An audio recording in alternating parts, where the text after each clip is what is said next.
పెద్ద నోట్ల రద్దు నిర్ణయాన్ని ప్రధాని మోడీ ప్రకటించిన రోజున లక్షల సంఖ్యలో ప్రజలు హర్షధ్వానాలు వ్యక్తం చేశారు. కానీ ఆ నిర్ణయం సామాన్య జనజీవనం, ఆర్థిక వ్యవస్థపై ప్రతికూల ప్రభావం చూపుతుండటంతో వారే తమ అభిప్రాయాల్ని మార్చుకుంటున్నారు. ప్రధాని నిర్ణయం దీర్ఘకాలంలో సానుకూల ఫలితాలిచ్చినా ఇప్పుడు మాత్రం 6 నెలల పాటు ఆర్థిక వ్యవస్థ దెబ్బతినే అవకాశం ఉందని ఆర్థికవేత్తలు విశ్లేషిస్తున్నారు. ప్రపంచంలోనే 3వ అతిపెద్ద ఆర్థిక వ్యవస్థ అయిన భారతదేశంలో అత్యధిక జనాభా నగదు లావాదేవీలపైనే ఆధారపడి ఉంది. వీరు జరిపే నగదు లావాదేవీలు తగ్గిపోవడంతో వినిమయ మార్కెట్లో సరుకులు కుప్పలుగా పెరిగిపోతున్నాయి. దీని ఫలితంగా రాబోయే రోజుల్లో ఆయా వస్తువుల ఉత్పత్తి తగ్గిపోనున్నది.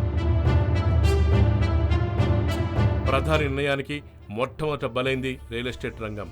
షేర్ మార్కెట్లు బాగా దెబ్బతిన్నాయి. ఇక ఆటోమొబైల్, సిమెంట్, హౌసింగ్ ఫైనాన్స్ కూడా త్వరలో ప్రభావితం కానున్నాయి. గత 5 రోజులుగా అన్ని నగరాలు, పట్టణాల్లో సిగరెట్లు, gutka, mouth fresheners, pan masala వంటి పొగాకు ఉత్పత్తుల నిల్వలు పేరుకుపోతూనే ఉన్నాయి. వీటి విక్రయం పాన్ షాపులు, చిల్లర దుకాణాల ద్వారా నగదు రూపంలోనే జరుగుతుంది.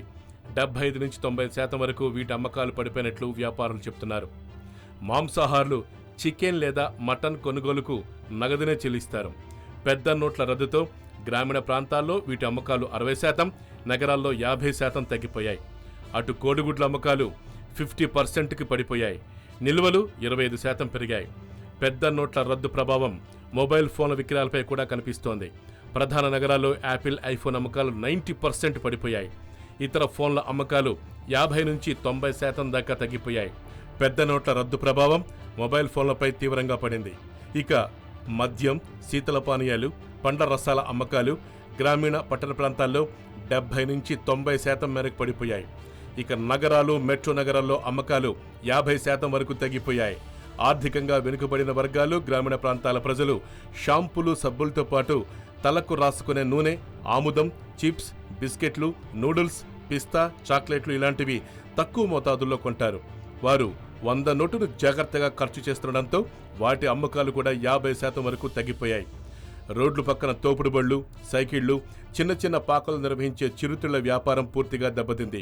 ఇటువైపు వచ్చే పేద, మధ్యతరగతి వర్గాలు జేబులో ఉన్న 100 రూపాయల నోటు ఖర్చవుతుందన్న భయంతో వాటికి దూరంగా ఉంటున్నారు. మొత్తానికి తాత్కాలికంగా ఆర్థిక వ్యవస్థపై తీవ్ర ప్రభావం చూపుతుంది మోడీ ప్రభుత్వం తీసుకున్నటువంటి నోట్ల రద్దు వ్యవహారం. YoYo News, Hyderabad.